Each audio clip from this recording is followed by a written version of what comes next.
13 अक्टूबर काशी में गुरुजी पंडित प्रदीप मिश्रा जी द्वारा वाची जा रही ज्ञान व्यापी शिव महापुराण कथा अगर आपने नहीं सुनी है तो इस छोटे से वीडियो के माध्यम से हम आपको आज की कथा में गुरुजी के द्वारा बताई गई सभी उपयोगी जानकारी, पत्र और उपाय बता रहे हैं। सभी जानकारी अनमोल है और उपाय कभी न कभी आपके जीवन में काम आते ही हैं, इसलिए वीडियो को अंत तक देखेगा ताकि कोई भी उपयोगी जानकारी आपसे ना छूटे। आज के वीडियो में कुल आपको 7 जानकारी दी जा रही है। बढ़ते हैं पहली जानकारी की ओर। करवा चौथ के व्रत के दिन होने वाली इस कथा में गुरुजी पंडित प्रदीप मिश्रा जी ने कहा, आपका पति दुनिया भर का कष्ट सहन कर सकता है, दुख दर्द सहन कर सकता है, पूरी दुनिया से लड़ सकता है, पर अपने ही घर में हो रही माँ और पत्नी के बीच के क्लेश में हार जाता है। उसका आधा जीवन इस कष्ट में बीत जाता है। वह यहाँ कुछ भी नहीं कर पाता है और वह यहीं पर हार जाता है। यहाँ गुरुजी ने सास और बहू दोनों से उस पति के लिए, उस बेटे के लिए अपने संबंधों में मधुरता लाने को कहा है। बढ़ते हैं दूसरे उपाय की ओर। आज कथा में गुरुजी ने बिल्कुल नया उपाय बता दिया।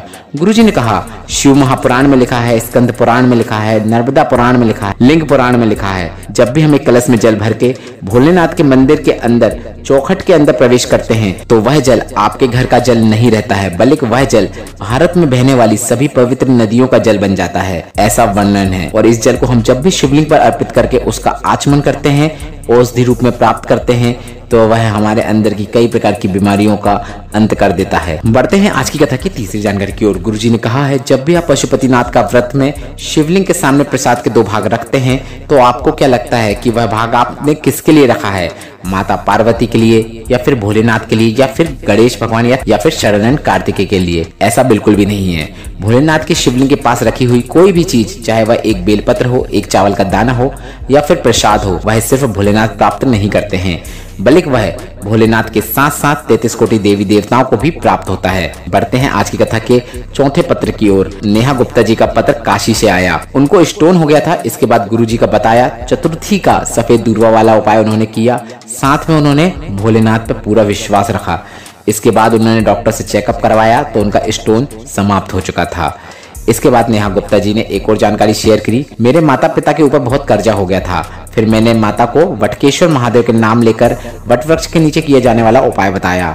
माता ने वह उपाय किया और भोलेनाथ की कृपा से सारा कर्जा भी चुक गया।